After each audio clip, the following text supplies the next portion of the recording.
Hello, everyone. It's James here. Welcome in. I hope you're doing well. Today, we're going to be discussing the woman whose blood sugar is higher than Neil Armstrong's footprints. We're going to be discussing Foodie Beauty.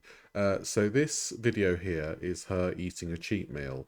There she is, not using a spoon for her coleslaw. Absolutely delightful and demure and very ladylike. She's having her roasted chicken and chips and coleslaw and full fat Coke. Um, so should she have a cheat meal so early on into her health arc? I mean, I'm quite surprised that she's gone this long without doing this kind of mukbang on camera. I think she's lasted over a week on her health journey. Now, what I seem to be getting from all of these situations happening in Foodie's lives and in Foodie's videos is that she seems to think the treadmill is the key to her weight loss. She feels that if she walks 10, 20, 30 minutes a day, she's going to lose the weight regardless of what she eats. Unfortunately, it doesn't work like that. Weight loss is achieved in the kitchen, and fitness is achieved on the treadmill in this case. So perhaps she's getting her information from somewhere, and it seems to be TikTok is the culprit for this. And again, even if TikTok is the culprit for this, she is obviously picking and choosing the information she wishes to adhere to because it fits in with her own view of how she wants to lose weight. And I feel like Foodie wants to lose weight by eating like this and just doing a bit of exercise. And unfortunately, life doesn't work out like that. Because if that was the case, I think we would all be owning treadmills in our house and running at 5 miles an hour, what with a Whopper in one hand and a Big Mac in the other. You know, that's just not a feasible thing with the way our bodies work. It's a shame that this has happened so fast, and I just don't think she's very happy with having to lose weight. I mean, she's not even happy eating this meal right now, as you can tell. She's just out and out miserable eating, slopping the coleslaw down her gullet.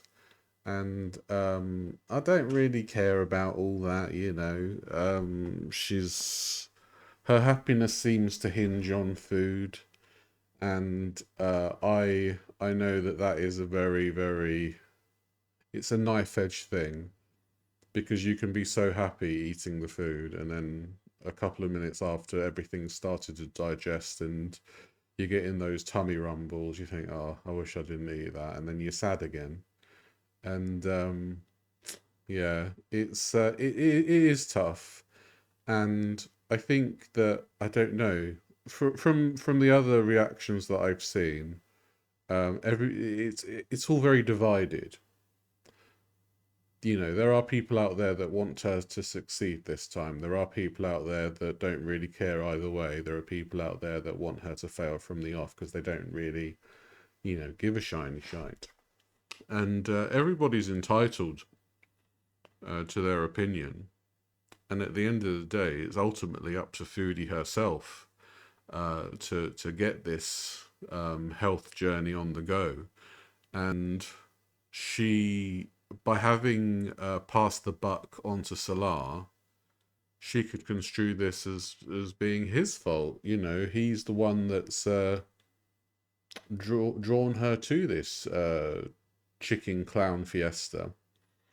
And yeah, if you absolve yourself of all blame, then you can go ahead and just do what you want and eat what you want. And I did catch a live after she posted this video, and she was talking about how shit she was feeling after said chicken and chips. And you would think that would be an indicator of her to maybe, rein in the takeaways and to just find a happy medium. Like I said in the previous video, the fakeaways would be a marvelous idea for Foodie. And this would also be content for her channel because she could possibly do a converted diabetic friendly recipe for this roasted chicken and chips. Because she's got potatoes, she's got chicken, from her shopping haul. So why not make that? It just baffles me that well, it doesn't baffle me. It's understandable that she would give up so quickly, because I've given up more times than I've changed my knickers, to be honest with you. More times than Foodie shat her pants, and that's a lot. um, yeah, I know how difficult it is to get a proper health journey on the go, and I just don't think Foodie's in the right environment to make any sustainable progress. Sure, she's got a treadmill in her living room, but ultimately that's going to gather dust when she finally gives up on this health journey and wants to go back to her old mukbanging ways and make all that money, honey. Um, yeah, I personally I don't agree with cheat meals anymore. I think you should just have a set amount of calories a day and then fit a little bit of what you fancy in each day and then leave it at that, because when you have a little bit of what you fancy each day, you can become much more attuned to a better diet, and you can be much more attuned to living a life of moderation.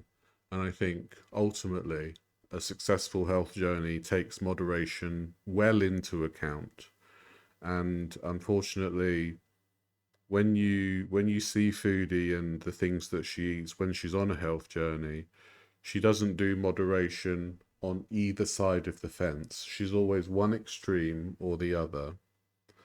And what she needs to do is to find a happy medium, find somebody on TikTok who actually espouses the philosophy of moderation and eating normally. I mean, you can tell here she's miserable just eating this chicken. And, you know, if she's miserable eating her favorite foods, she's clearly miserable in general. So she also needs to address mental issues with regards to her with her health journey. Um, so yeah, that's kind of my feelings on the matter.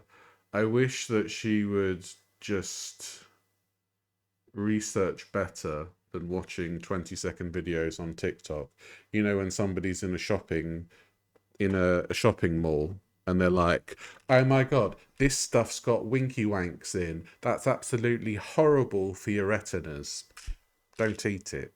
You don't want people like that in your TikTok feed. You want people to talk about, you know, get your calorie deficit known to yourself. Eat some of the foods that you like, but also eat the foods that will keep you healthy and give you life, basically. So yeah, that's all I've got to say on the matter. Just a short video. I didn't watch the entire mukbang, um, but it's getting easier to watch on mukbangs because I don't feel hungry at all watching this. Good lord. Anyway, that's it from me. And Julia, yeah, are you all right? Yeah, I'm all right. Good. So yes, me and Julia will see you very soon. Take care. Bye bye.